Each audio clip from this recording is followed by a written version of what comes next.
Quero fazer duas perguntas a vocês. A primeira, vocês têm alguma dúvida ainda sobre a existência e a eternidade do inferno?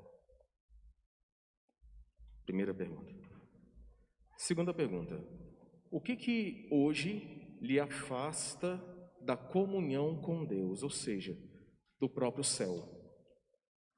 Tem algo que está lhe afastando da comunhão e da confissão?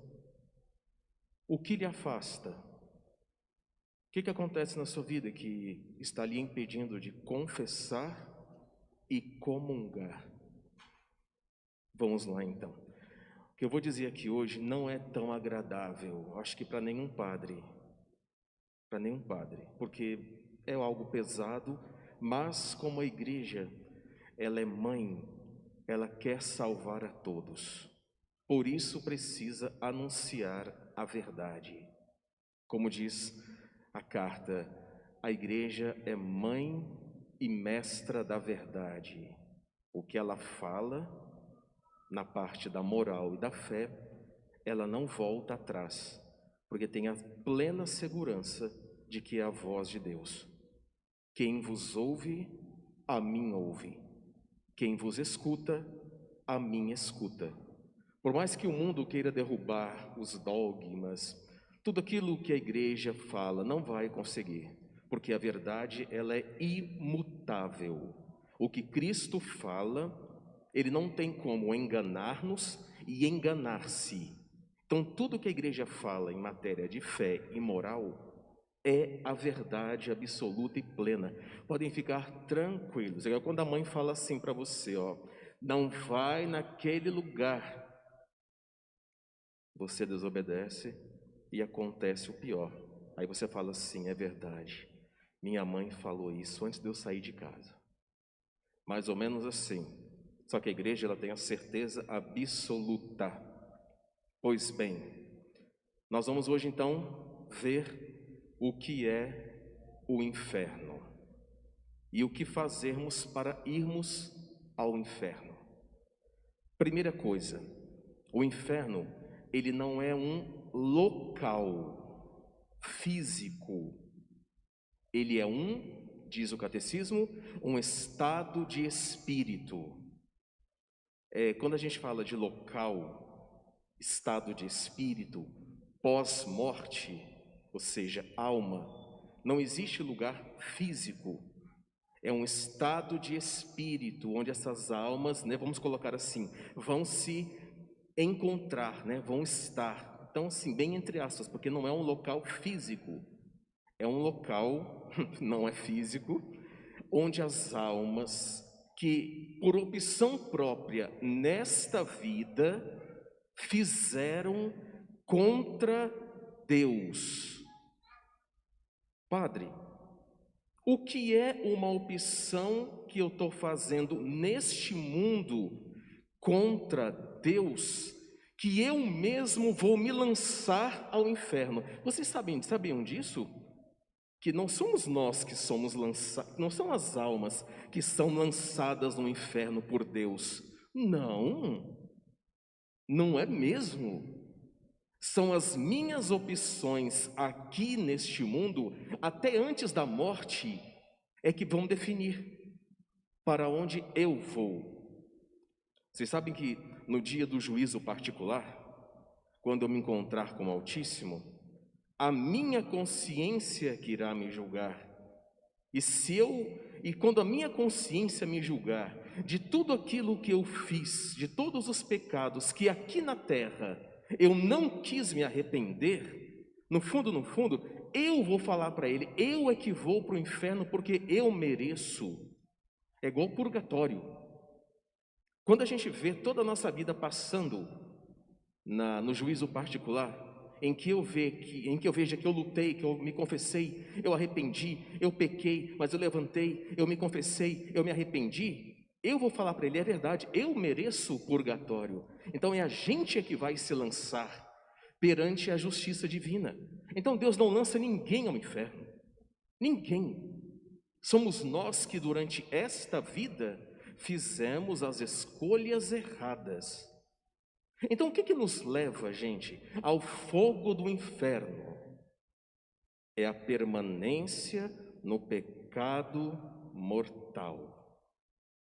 O que é um pecado mortal?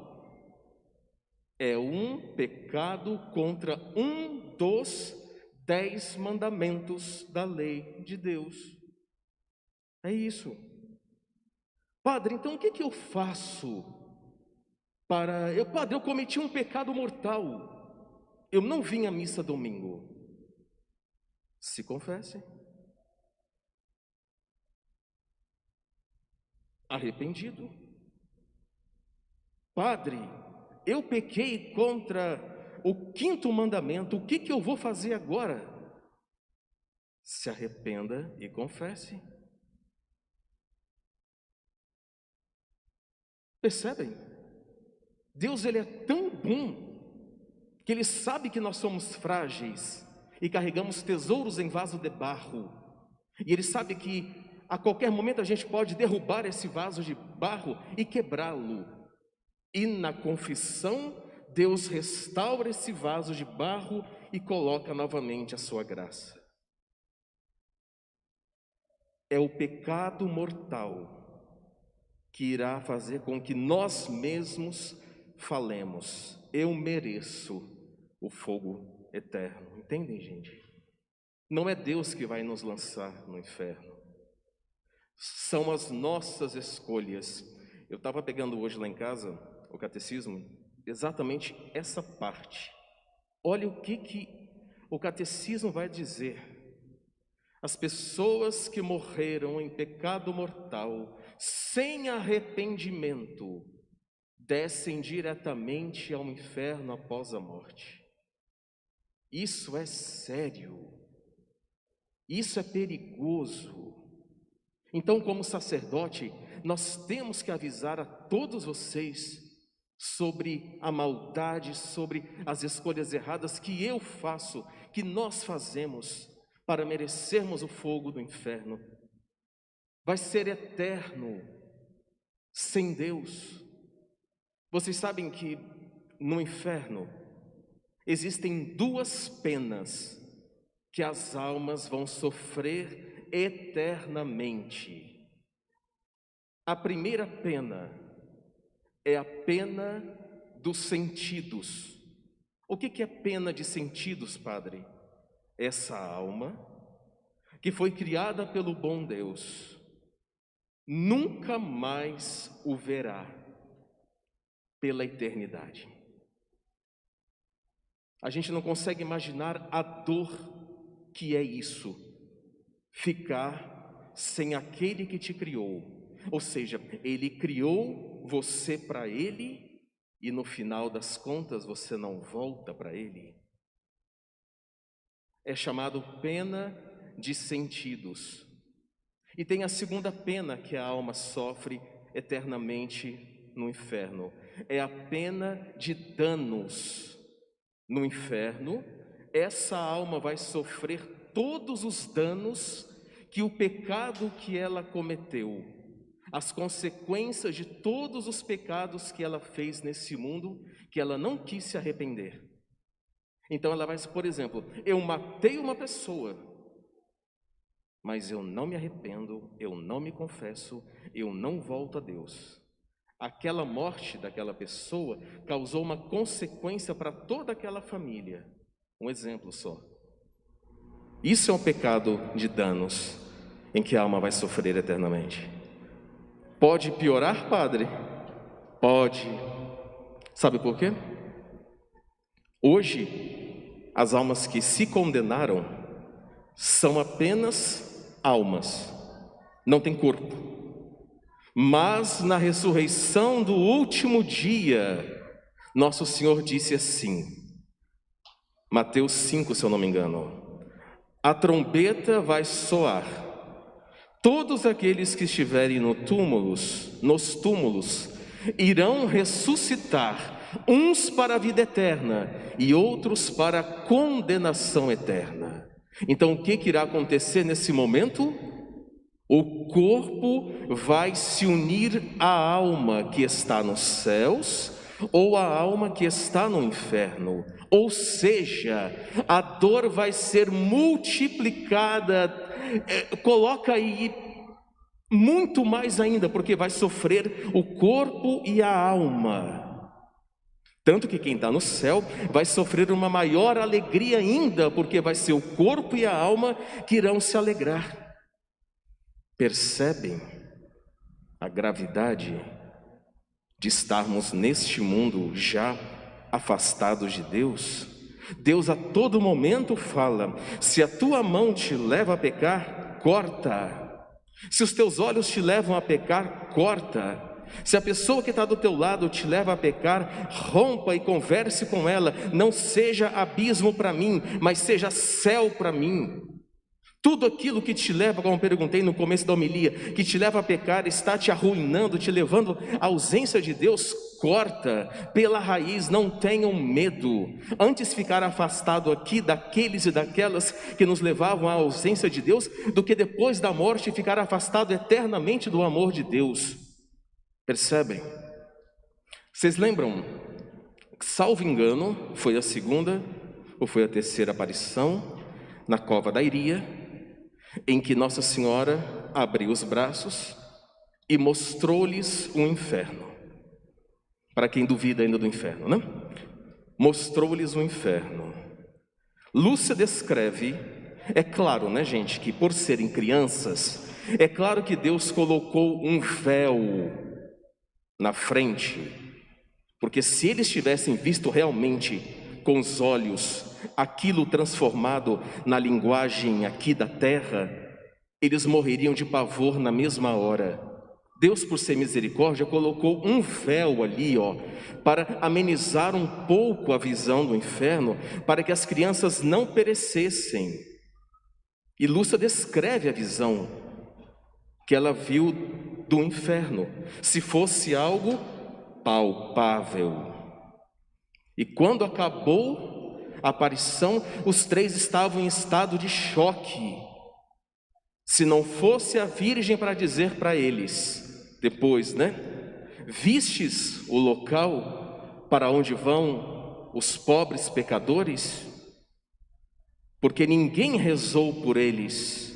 Por isso ela pede a devoção ao Imaculado Coração de Maria, para que ela possa, durante esta vida, ajudar na conversão de nós, pobres pecadores.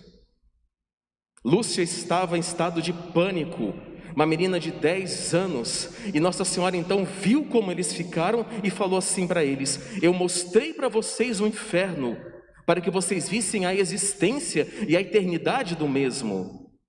Mas aí Nossa Senhora tinha confortado os três: mas vocês três vão para o céu.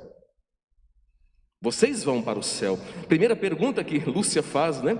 Quem é vós, missê? E ela fala: eu sou do céu. A segunda pergunta: eu vou para o céu? E a Virgem responde: sim, você vai. E a minha prima Jacinta vai para o céu? Sim, ela vai. E o meu primo Francisco vai para o céu? Sim, ele vai, só que terá que rezar muitos terços. Um menino de 7 anos tem que rezar muitos terços para não ir para o inferno. E a gente, que mal reza o terço todos os dias, e ainda com falta de concentração, rápido, não contemplamos os mistérios direito, rezamos com pressa, muitas vezes, cabeça lá no mundo da lua. Percebe, meus irmãos? Deus ama tanto você, que não quer que você mesmo se lance ao inferno. Ainda há tempo de se converter. Padre, eu estou numa vida errada. O que eu faço? Volte para Deus. Volte para Deus. Ele não vai lhe apontar o dedo. Ele não vai lhe acusar. Ele não faz isso que a gente faz, né? Ele vai nos resgatar e falar assim. Você sabe que quando a gente volta para Deus pela confissão, Ele fala assim: venha, eu vou matar agora um novilho gordo para comemorar a sua volta. Vou colocar um anel no seu dedo, sandália nos seus pés, e vou colocar um manto em você. para que você tenha a dignidade de ser novamente o meu filho. Percebem? Quantas pessoas não se confessam por orgulho? Eu me confessar? Não. Quantas pessoas estão longe do sacramento do perdão, que por orgulho fala: eu não preciso, eu não tenho pecados, Padre. Olha só, gente. Percebem a gravidade? Deus está fazendo tudo para te salvar. Tudo. Só que é igual a prova final, quando o professor fala assim: 10 horas eu vou recolher a prova. E ele vai passar as 10 horas para recolher a prova. Depois disso, não adianta entregar a prova. Depois da morte, não adianta arrependimento nenhum. O momento da misericórdia, do perdão, é agora. Não é pós-morte. Eu digo e repito para vocês: a única coisa nesse mundo que eu peço a Deus é para salvar a minha alma. Eu tenho tanto medo de não entrar na vida eterna, mas tanto medo. Digo de coração para vocês agora como batizado, tá? Nós somos irmãos. Eu tenho tanto medo de estar lutando e não conseguir chegar à vida eterna. Tenho tanto medo da minha própria consciência falar: por que você fez isso? Por que você continuou naquilo? Eu te dei todo o conhecimento, todo o amor e toda a misericórdia, e você me desprezou. Percebem? Desculpem se o padre foi, mas eu tive que mostrar para vocês a verdade. A escolha tem que ser nossa.